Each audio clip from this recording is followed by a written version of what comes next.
viewers, magandang gabi po sa inyong lahat at welcome po kayo dito sa Business Natin To. Ayun.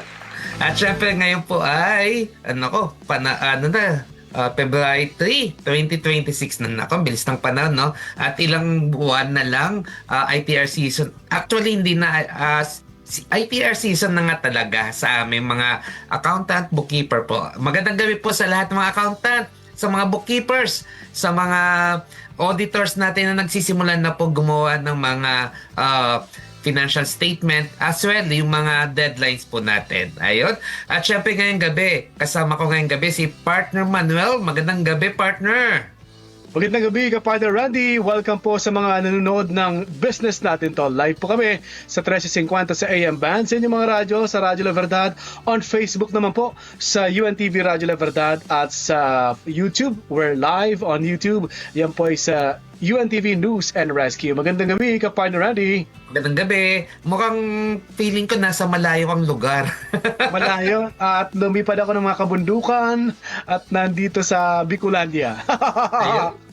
Ingat ka dyan, bro. Mukhang si partner Chris wala din ngayon dahil nga Oo nga. mukhang nasa Taiwan. Wow, mukhang nagbakasyon ulit. May bakasyon. Bakasyon. Anyway, mukhang na-miss ko tong tong show natin. Last episode kasi wala ako eh.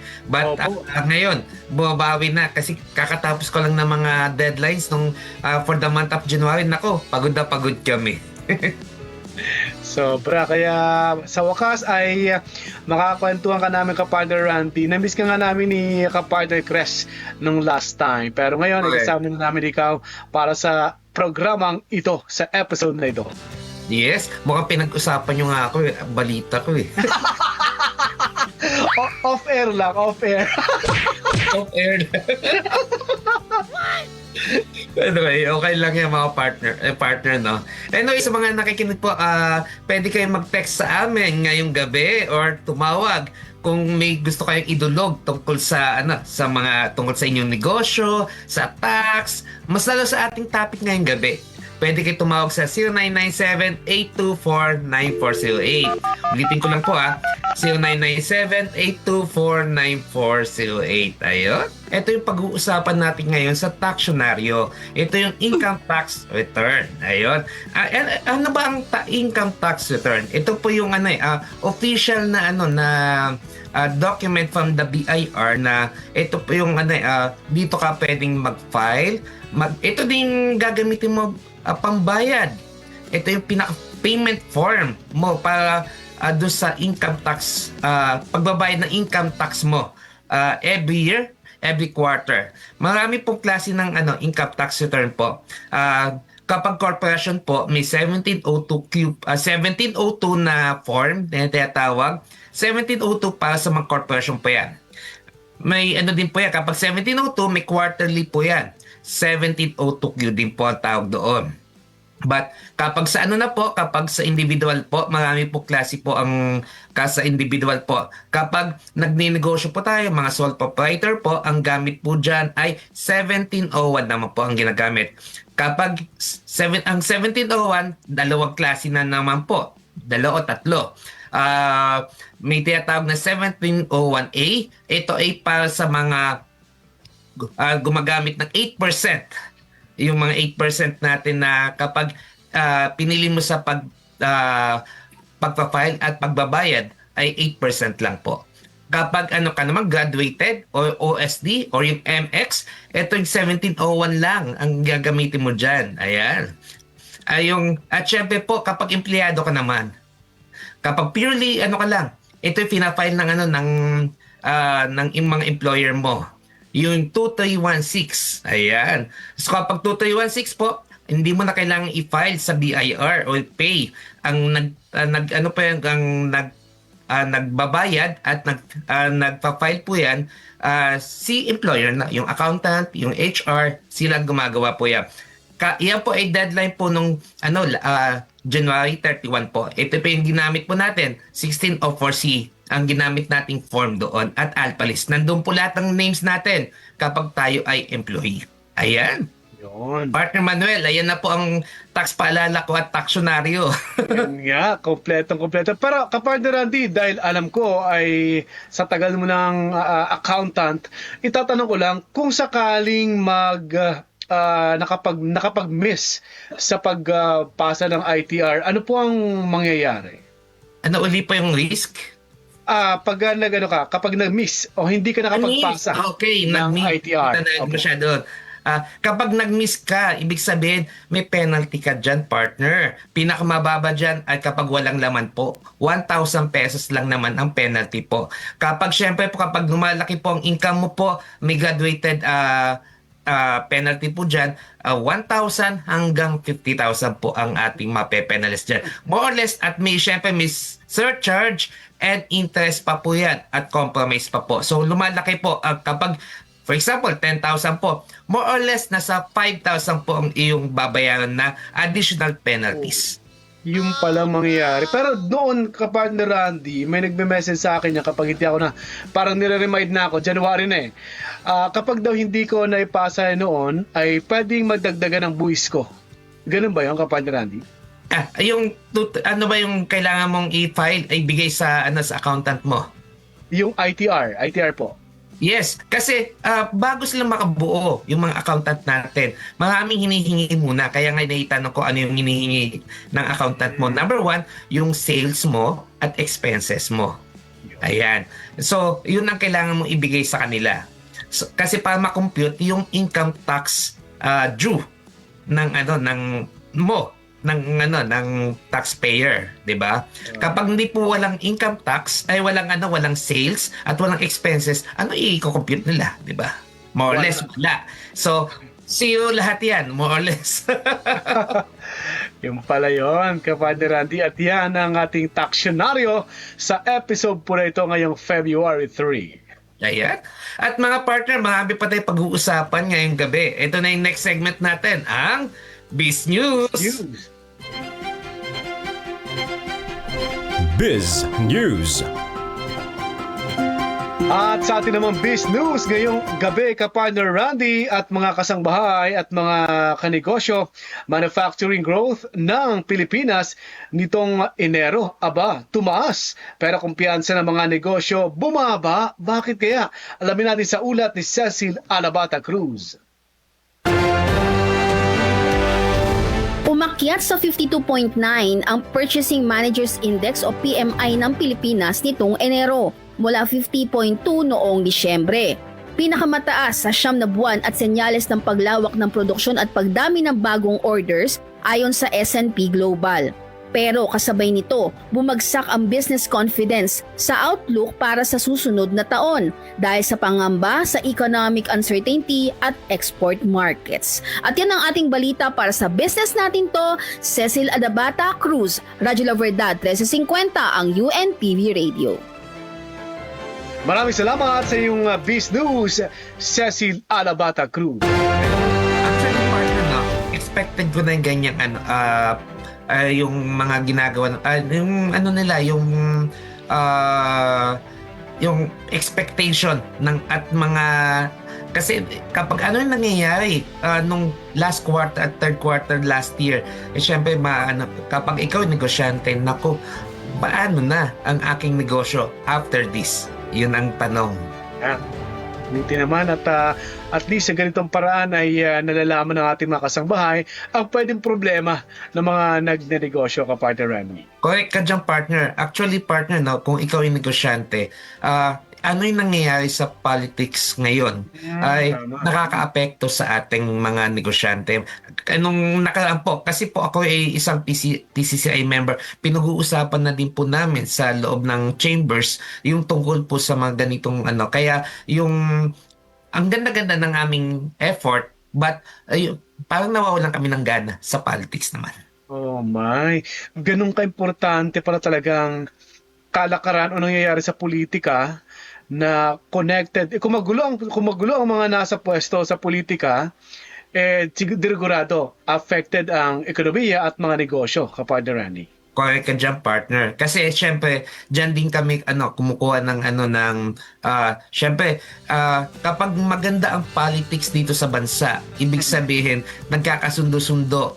Ibig sabihin, walang mga ganito, mga flood control, walang mga pangalan nito, yung corruption, lahat, kung wala lahat yan, nako, gaganahan kaming mga negosyante magnegosyo, lalo mas yung mga mga negosyante na gustong mag-invest from foreign to Philippines. Yes. Diba? Kasi ganun sana. Nabanggit mo tuloy ka, partner Randy, yung corruption.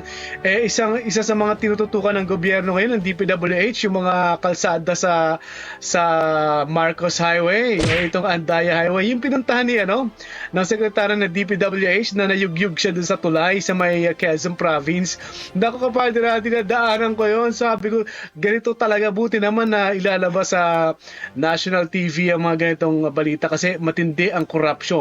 Kasi para sa akin, kapatid Randy, kapag ang isang LGU o isang lugar ay maayos ang kanilang transportasyon, maayos ang kanilang kalsada, maayos ang negosyo. Correct ka dyan, partner. Agree ako dyan sa sinabi mo. At nako, ang tanong ko lang, partner, nayugyug ka din ba? Ay, talaga. Kapatid Randy, nakamotor ako. Yugyug na yugyug, pati utak ko. Pagdating ko sa bahay, plakda ako. Talagang nagising ako, 9:30 na ng umaga. Kapatid Randy, sa pagod. Ayun, ingat ka dyan, partner. Ingat sa pagmumotor. Ang layo yan. Ang layo. Kaya Ay sana yung Marcos Highway, Andaya Highway, ayusin nyo na. Huwag na kayo mag-politikahan dyan kasi yan ang makikita mong magandang ang negosyo kapag yung transportasyon at paglipat-lipat ng mga kalakal ay mas madali kapag tayo ay may magandang kalsada, ka, partner Randy. Nako, nag-ano na ating tech natin, partner. Mukhang overtime na tayo sa ating kwento. So, mga partner, wag kayong aalis. Emotional protection naman ang pag-uusapan natin sa idudulot ng life plan sa pamilya. So yan ang pag-uusapan natin, mga partner. At wag kayong aalis. Sundan uli na, mag-ano muna kami, commercial muna kami at magbabalik po ang business natin to. Business natin to. Business natin to.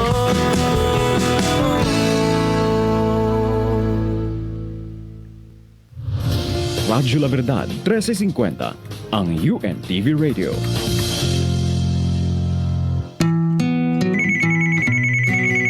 Oh, may tumatawag. Sagutin mo, ma. Akin na ang cellphone. Sino siya? Anak natin? Ay, sandali ha, basahin ko. Miss call lang galing kay Kumari. Di na tayo naaalala ng ating mga anak. Ganun nga siguro kapag matanda na. Nakakalimutan na.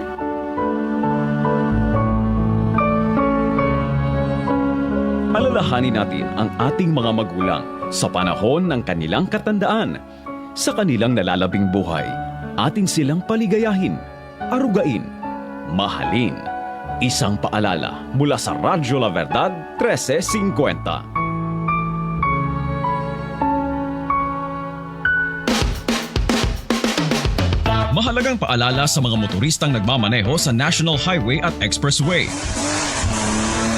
May inilaang minimum at maximum speed para sa mga pangunahing kalsada sa Metro Manila. Kung ikaw ay bumibiyahe sa EDSA at Commonwealth, ang maximum speed mo lang ay 60 km per hour. Kung ikaw naman ay nasa Expressway, pwede kang umabot hanggang 100 km per hour ngunit hindi babagal sa 60 kph.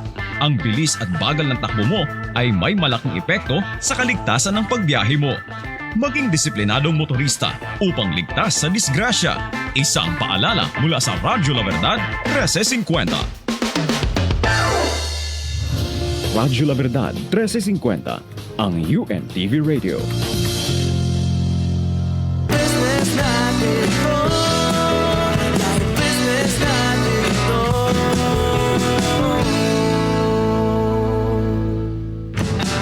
Ayun na, nagbabalik po ang programang Business Natin To. Ayun. At para sa mga kapartner natin na nakikinig gamit ang kanilang radyo, maaari po kayong mag-text mag-text or tumawag po dito sa ating mobile number na 0997-824-9408 sa mga reaction nyo, suggestion tungkol sa ating topic ngayong gabi. Partner Manuel. Yes, kapartner Randy, pwede silang mag-message, mag-comment sa ating Facebook Live. Tayo po ay live sa UNTV News, UNTV Radyo La Verdad. Yan ang ating Facebook page at sa business natin to on air. At ganoon din, tayo ay live sa YouTube. Yan po ay UNTV News and Rescue. Hanapin mo lamang ang UNTV Radyo La Verdad na na parang parang title na i-click, kapartner Randy. Ayun.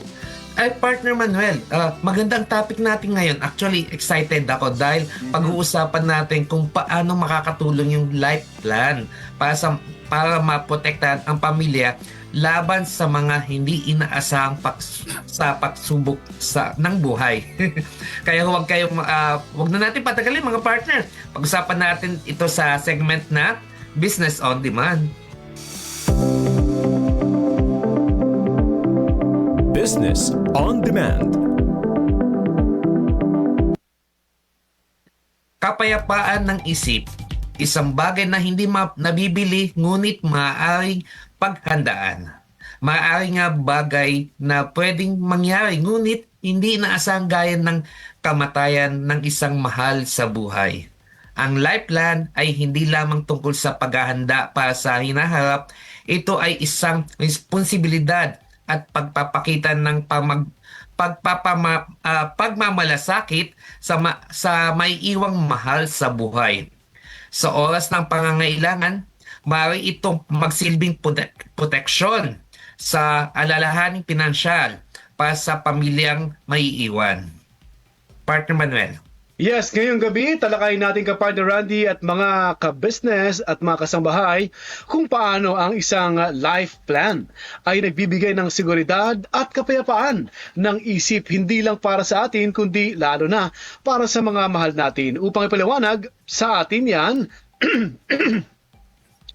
makasama natin live via Zoom ang ating guest ngayon, kapartner Randy, isang sales agent 2 ng St. Peter Life Plan, Pasig Branch, PPCCI Pasig Chapter, member ng Filipino Investors Society, Multipurpose Cooperative Associate member, former VP BNI Bayanihan Laguna 3, current PRO Mabuhay Owners Association sa Santa Lucia, Pasig City. Walang iba. Let's welcome to the program Miss Gleseria Glessy M. David. Welcome to the program, Ma'am Glessy. Hello. Magandang gabi po sa inyong lahat. Thank you, Brother Randy and Sir Manny sa pag-imbita sa akin dito sa inyong programa na business natin to. So talagang masayang-masaya ako at maipapaliwanag ko kung ano ba ang kahalagahan ng pagkakaroon ng life plan. Ayun. Magandang gabi, Miss Glessy. Kamusta naman ang araw?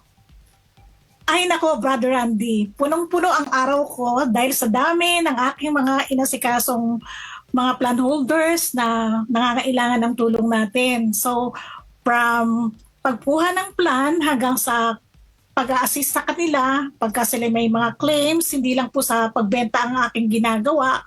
So, tumutulong din po kami sa mga pamilya na naiwan ng mga kanilang mahal sa buhay. So, from po sa pagbebenta hanggang sa mamatay na yung kliyente namin, tinutulungan pa rin namin po yun. Walang katapusang tulong. Hanggang katapusan. Oo. Kahit namatay na, tutulungan pa rin namin yung mga yung pamilya. So hanggang doon po ang pangako ni St. Peter sa aming mga plan holder. Ayun. Sis Glessy, pwede mo ba kaming bigyan ng insight? Ano ba ang life plan? Kasi may tinatawag na life insurance. Ito naman, ano ba yung life plan naman?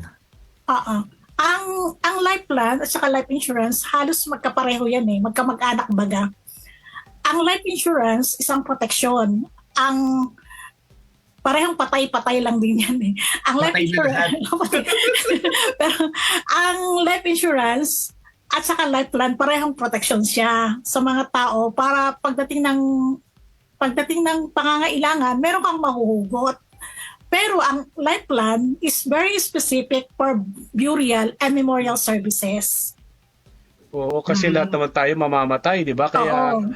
magandang Dalawa lang naman. pagplanuhan na yan. Dalawa lang naman ang certain sa atin, yung death at saka death. Okay. Magkaibang spelling yon. parehong pronunciation lang talaga, no? Pero Correct. itatanong ko lang, kapatner Randy, sa ating panauhin ngayong gabi.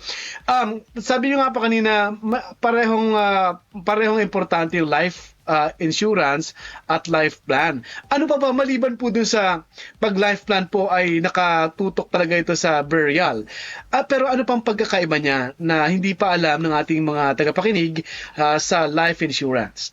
Miss Iglesi. Oo.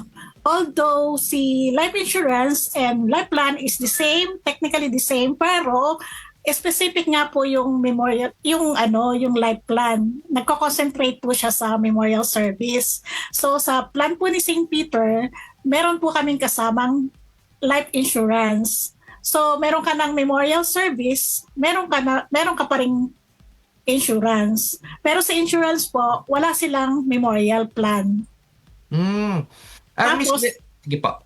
Sige po, kayo po muna. Oo, tapos si memorial plan, kung let's say namatay ang isang tao versus the insurance, pagka po namatay, ang unang tinatawag ay yung memorial plan, si St. Peter. Kasi ang insurance po, syempre kailangan pa ng mga death certificate, kailangan ng ganon.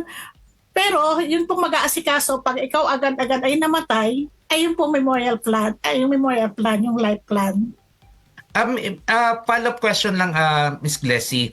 Kapag sinabi mong life plan, ito yung memorial, medyo nalito na ako ngayon, no? Yung tungkol sa life plan at memorial. But kapag yung sa service ninyo, yung pinag-uusapan ba yung kabaong, number 1? Number 2, yung service mismo, kasama ba yun? Or ano na kayo? Mismo na yung yung ang pangalan nito, yung memorial part na agad-agad. Actually, yung memorial plan, hindi kasali yung memorial park. Actually, ito ay pagka namatay ang tao, siyempre, pipick upin.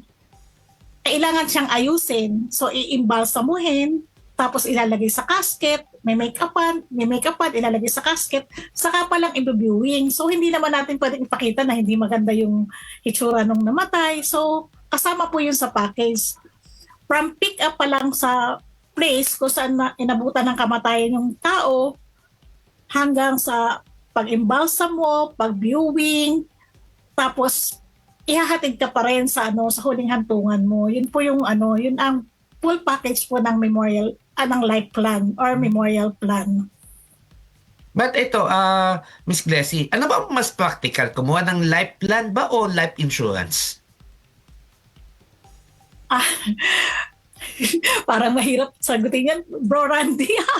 Kasi, syempre, baka sabihin mo, bias ako dahil agent ako ng Memorial Life Plan. So, ang lang po natin, depende po sa sa priority. Kasi, kung meron ka pong 180,000 or 130,000 agad-agad na mahuhugot sa bulsa mo, pag namatay ka, pwedeng life insurance ang kunin mo kasi meron ka namang pera kaagad na ibabayad para sa service mo. Kaya lang po yung hassle kasi syempre tatawagan mo. Sino ba yung tatawagan ko? Unlike kung ikaw ay mayroon ng life plan, alam na kaagad ng mga kamag-anak mo kung sino yung kukontakin pag oras na mayroong nangyaring yung hindi nga natin inaasahan. Kasi hindi naman natin alam kung kailan tayo papanaw eh. So wala namang nakakaalam at wala tayong timeline. So si God lang ang may alam kung kailan talaga yung ating paglisan. So yun po yung difference ng memorial sa insurance. Ayun. Yes. Partner Manuel, tanong ka pa? Yes, kapartner Randy. Kasi nabanggit na ni Miss Glessy yung hassle kapag kapag namatayan na. At least kapag nabigay mo na sa life plan, bahala na silang kumontak kung ano kailangan, sino kailangan at ano mga dapat gawin. Pero maliban po doon, Miss Glessy, meron pa bang mga pwedeng malaman kami para na makakatulong ang life plan sa pamilya sa oras ng agarang pangangailangan, Miss Glessy? Oo, yun nga po. Hindi niyo po ba napapansin na every time na may patay, lalo na sa mga mahirap na lugar, sobrang iyak po ng mga pamilyang naiwan. So, ayun po ang hindi po sila umiiyak dahil sa nawalan sila ng mahal sa buhay. Okay. Umiiyak po sila sa sobrang gastos. Namatayan ka na nga, ang dami mo pang iisipin na babayaran. So, talaga pong nakakaiyak yun. Hindi lang yung nawalan ka ng mahal sa buhay. Whereas kung meron kang life plan, makakapag-concentrate ka po sa pagdadalamhati, pagluluksa doon sa iyong pumanaw na kamag-anak, mahal sa buhay, kasi meron kang aasahan na tatawagan ko lang to, aasikasuhin na. Hindi yung kung saan ka pa naghahanap ng pambayad, naghahanap ka pa kung sinong pipick up, saan dadalhin. Lahat po naman kung let's say life plan, alam mo kung nasaan ang ang chapel nila, kung saan ang lugar nila. So mas convenient po talaga. Maiiwasan yung stress at saka yung burden na talagang dala ng paglisan ng mga mahal natin sa buhay. Ngayon. Batang doon, Sis Glessy, ano po ba yung mga common misconception sa pagkuha ng life plan? Kasi yung mga tao kasi, before yun ngayon hindi na open-minded na yung mga tao. Kasi iniisip nila, pag pinapaghandaan ang kamatayan, so parang iniisip nila na, hindi, ayokong kumuha niya kasi mamamatay na ako. Hindi po ibig sabihin na kumuha ka ng life plan. Mamamatay ka na. Yun ang common misconception ng mga tao. So hindi po masamang maghanda kasi para ito sa mga mahal mo sa buhay. Actually, hindi na po sa ating mamamatay kasi pag namatay tayo, pipikit na lang tayo. Hindi na natin alam kung ano mangyayari sa atin. Pero paano naman po yung maiiwan natin na sa kanila lahat nakasandal yung mga gastusin na nadulot ng kamatayan. Kung mahal pong mabuhay, mas lalong mahal mas mamatay. Grabe, parang totoo. Totoo talaga. At saka kung mahal mo rin yung mga mahal mo sa buhay talaga, at may kakayahan ka rin lang naman, paghandaan mo na para wag naman sila maggastusan na kung kailan nawala ka, saka sila magkukumahog para paggagastusan ka. Pwede mo naman ang paghandaan sa pamamagitan ng life plan. Pero may tanong pa ako dyan, mahirap po ba magkumbinse ng tao na kumuha ng life plan at ano pong mga ginagawang marketing po ninyo at ng inyong grupo para mas mapadali na makakuha or mag-avail ang isang tao ng life plan, lalo na kamatayan ang i-discuss nyo po sa kanila? Oo nga talaga. Yan ang napakahirap na topic kasi hindi lahat ng tao gustong pag-usapan yung topic na yan. Pero araw-araw po ay naghahanap kami ng mga tao na mapapagpresentahan, mapapaliwanagan kung anong kahalagahan ng paghahanda.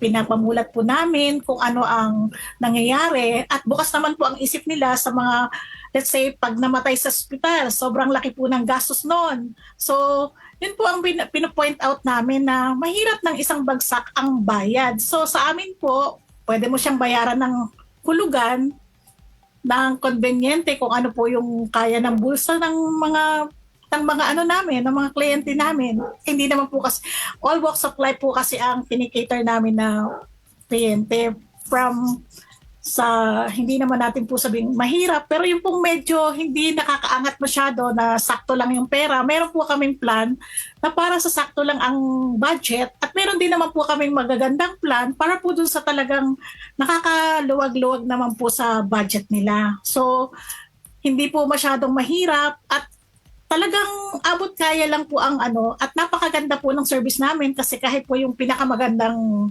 plan, pinakamahal na plan at saka murang plan, pareho lang din po ang service namin. Ang pinagkaiba lang noon talaga yung hitsura ng lalagyan, yung casket.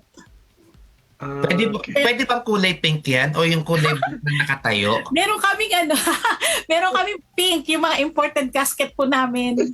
Pero hindi kasama sa plan. Akala ko po may mga glass din. Yung iba kasi glass made of parang fiberglass. Yung iba kasi pinapa-bubble top. Yung parang nakahiga ka lang, parang natutulog ka lang doon. Tapos may bubble sa ibabaw. Parang ganun. Pag tiningnan mong ganun, napakaganda ng itsura. Wow. Oh, wow. But ito, may follow-up question lang. Gaano kaaga dapat ako magkumuha ng life plan? Ito, pwede ba yung pagka-graduate ko, kukuha na ba ako? Or katulad ng insurance, di ba? Yung iba, mas maaga, mas okay. Ito bang life plan, as early as bata 18 pa years o old. kaka-graduate pa lang, dapat nang kumuha? Depende kasi sa pananaw nila. Kung meron kang, alam mo kasi, kung kumikita ka na, pwede mo nang pag-umpisahan, paunti-unti. Kasi kung, let's say, para pagdating ng araw, hindi mo na iniisip yon kasi wala siya expiration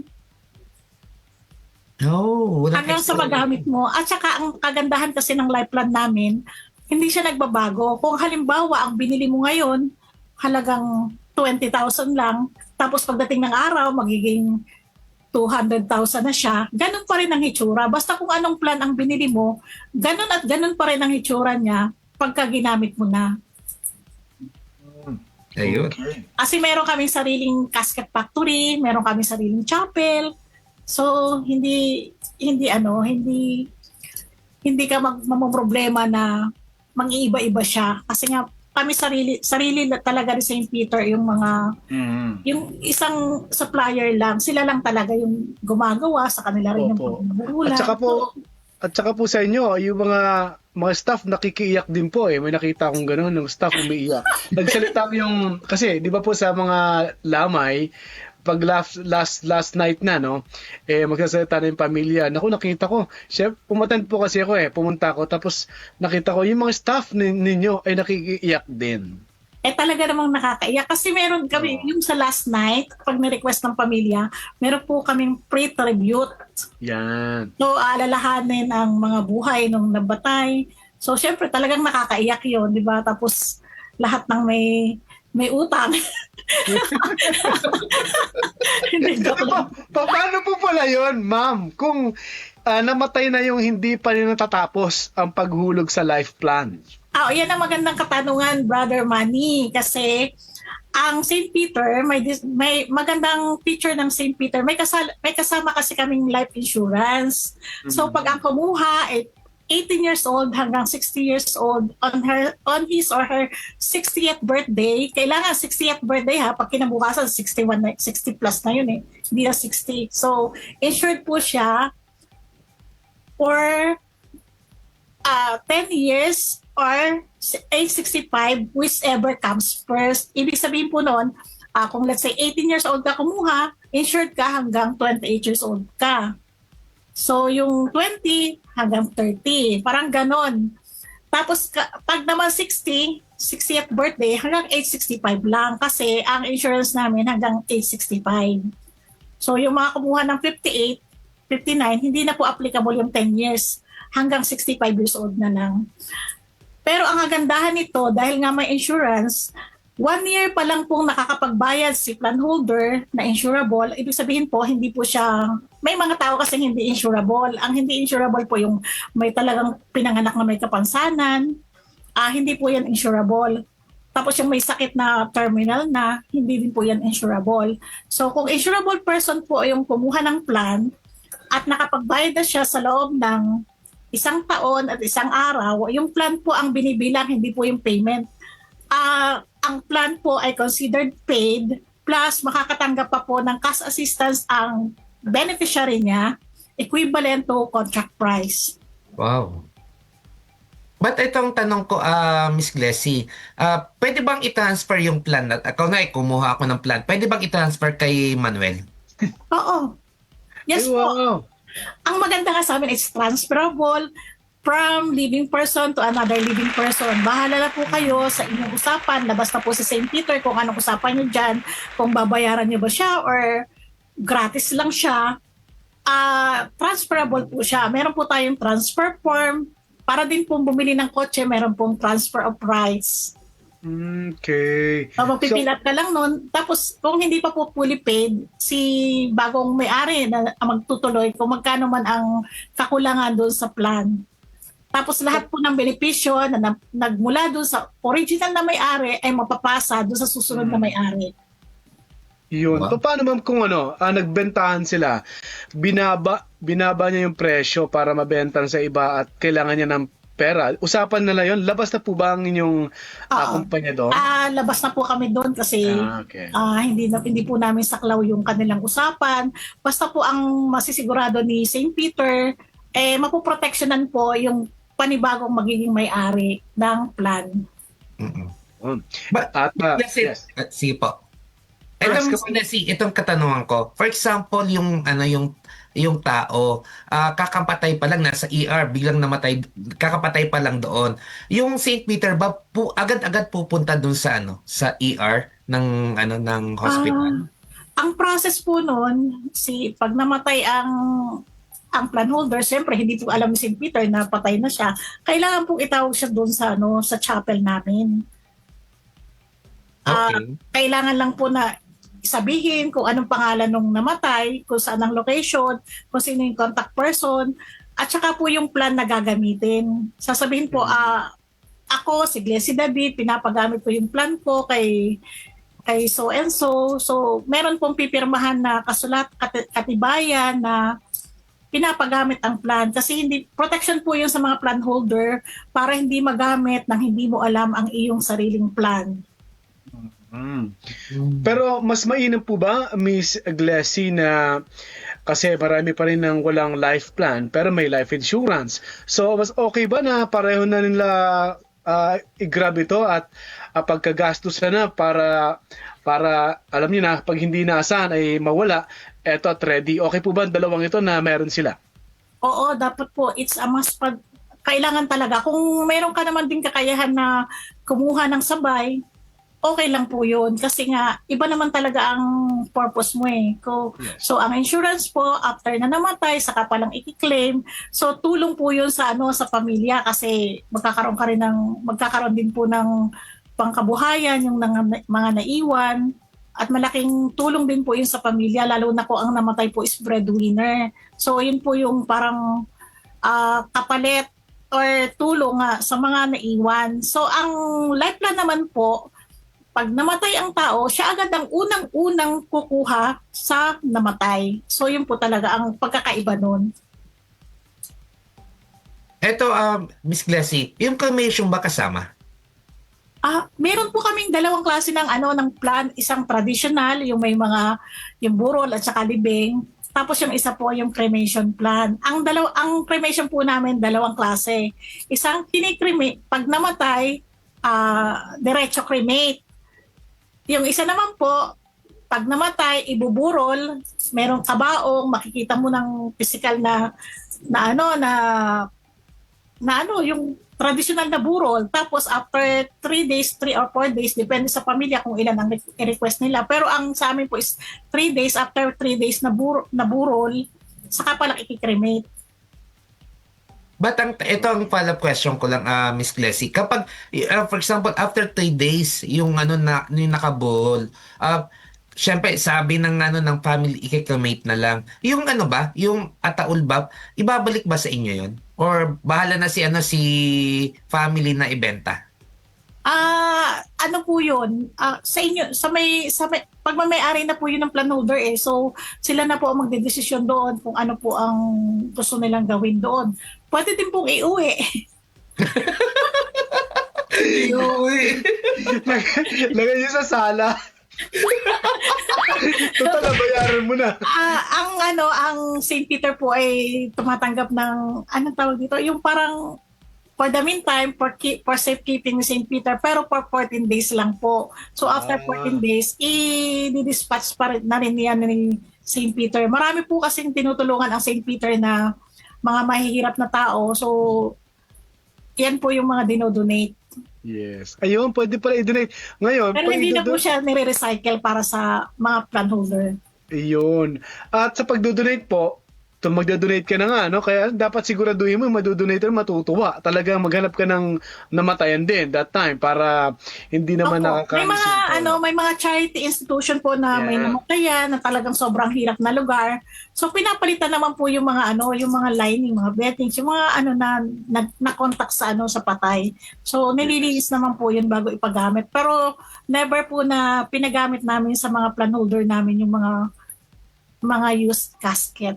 Kasi talaga makikita nyo na galing po sa yung sa imbaka ng ataol yung inyong gagamitin. Kasi po, pag let's say namatay po yung isang tao, pinapapunta po yung pamilya doon sa chapel mismo. Ikaw mismo magpipili kung alin ang gusto mong ataol.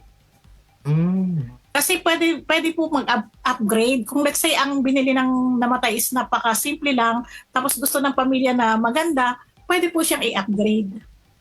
Pwede po bang Pwede po bang pumili bumili ng life plan tapos dalhin niya na sa kwarto niya? Kasi may mga ganun eh. May lumabas sa news na or mga documentary, yung kabaong niya nasa taas na ng kwarto niya.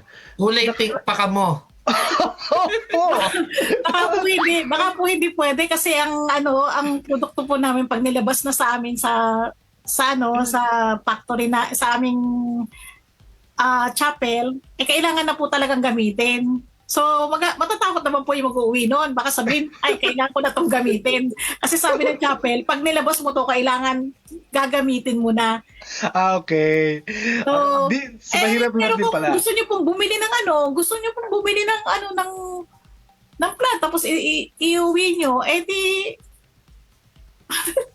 parang hindi naman practical. Nakakatawa lang kasi may ibang tao ganyan talaga. May isang movie nga na yung matanda na gumagawa ng sariling ataol niya. Dyan daw siya ililibing. Natupad naman yung pangarap ng matanda. Kasi iba-iba talaga ang naman siguro. plano natin. Kung i-request mo naman talaga dahil ikaw yung gagamit nun, gusto mo talagang makita at mahigan at ma-feel mo na kung anong pakiramdam, pwede naman po yun. Pwede naman nating pag-usapan yun sa chapel namin. Yan. Pwede kang subukan. For example, pwede mo subukan yung pag todos, meron kaming pink casket na pahigaan. Nakatayo naman. Nakatayo. Alright. Para lang ma-feel mo yung ano mang pakiramdam pag nasa loob ka ng casket. Pakiramdaman na nila kasi pag namatay sila, wala na silang pakiramdam eh. So, pakiramdaman nila habang buhay pa. Oo, kaya nga talagang tayong buhay, tayo ang nagpaplano kasi hindi na natin alam pag namatay. Actually, yung mga paghahanda natin para sa ating sa ating pagkamatay, hindi naman para sa sarili natin, para doon sa mga mahal natin sa buhay. Yes. Kapartner Randy, susundan ko yung kasi parang may related itong tanong na ito sa sagot ni Ma'am Glassy. Puntahan natin yung part 2 ng katanungan kasi wala naman tayong gap na. Bilang life plan agent, Ma'am Glassy, sino po talagang pinakamahalaga sa inyo na gusto pong maprotektahan, lalo na kapag kukuha nitong life plan? Ang layunin ko po, ako po personal na advocacy ko, ang nais ko po talagang matulungan yung mga breadwinner. Kasi sila lang po yung inaasahan. So kung ikaw yung namatay, paano na? Sinong gagastos para sa'yo? So yun po talaga ang gusto ko maprotektahan talaga, yung breadwinner. Kasi kahit paano, kung let's say may insurance na makukuha, kahit paano malaking tulong din po yung 50,000 kasi pangkape na rin yun. So hindi na iisipin ng pamilya saan nakukuha ng gagastusin para dun sa pahukay. Kasi meron kang 50,000. So medyo malaki-laking halaga na rin po yun para sa mga pamilyang maiiwan. Lalo na po yung mga walang-wala sa buhay.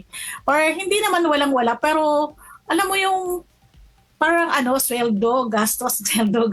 Yung gano'n, yung as in hand to mouth nga ang wika nating mga Pilipino na talagang yan yung sa hirap ng buhay sa ganon. So yun po talaga ang mga gusto kong maprotektahan kasi kawawa naman nga pagka namatay, iiyak talaga ng malakas yung yung pamilya. Pero at least kung meron kang life plan, true experience po, ang nakikita ko, pagka po may life plan, medyo nakangiti yung mga namatayan kasi sabi nila, buti na lang nakakuha ng life plan. Kahit pa paano, nabawasan yung pag-iisip nila kung anong gagawin dun sa namatay. Kasi, syempre, tatawag lang sa sa agent nila. Sabihin, oy, namatay na yung plan holder mo, ganito, ito po, ano po bang gagawin? So, bahala na po kami doon sa, nababawasan po yung isipin nila. Yes. Anong gagawin doon sa napatay nila. Ayun. Partner Manuel, mukhang kulang na yung oras natin at Sis Glessy. Saan ka ba namin pwedeng kontakin or may website ka ba o page? Nasa lang po ako sa St. Peter Pasig Branch at meron po akong Facebook account, Glessy Muling Bayan David. Pwede niyo po akong ma-contact doon. At saka sa telephone number ko po, 0917-829-9849. Ayun. Partner Salamat. Manuel. Opo, actually, yung kanyang kumpanya ay noon pag may nakita kong parang ad nila parang hindi naman siya billboard pero nakalagay dun sa gitna ng EDSA. Nakalagay ay marami nang namatay dito, bawal tumawid. So, para magpapaalala siya, mag-life plan na kayo. Para gano'n. Kaya, sabi ko, maganda yung naisip ng marketing sa pagpopromote ng inyong kumpanya. Kaya, Kasi po ginagawa namin, masaya po yung buhay namin. Kasi, syempre, patay na nga yung every night po, halos dumadalaw po kami sa mga patay, sa mga namatayan. So, iniikutan po namin yung mga chapel, kung ano pa yung mga kailangan ng mga plan holder namin. Tapos, syempre po, patay na nga yung namin. So, kailangan maging masaya po kami. yes, tawa. At mahusay ang kanilang marketing department. At kapag Randy, papasalamatan na natin ang ating guest ngayon dahil inabot lang tayo ng oras dahil sa ating pagkakwentuhan at mahalagang na pag-usapan. Miss Glessy M. David, isang sales agent from St. Peter Life Plan, Pasig Branch. Maraming salamat po sa inyong oras. Maraming salamat. Thank you po. Ayun. Ayun, partner. Nako, ready ka na ba? Ay, dapat lang kapag Randy, sabi nga ni Ma'am Glessy, dapat wag na natin pahirapan yung mga mahal natin sa buhay. Pagpanaw natin, maliban dun sa mga mabubuting gawa na nagawa natin, kasi dun tayo i-judge, iwan din natin sila ng magandang kwento, wag gastusin. Kapag Randy. Actually, sabi nga ni Miss Glessy, death or death.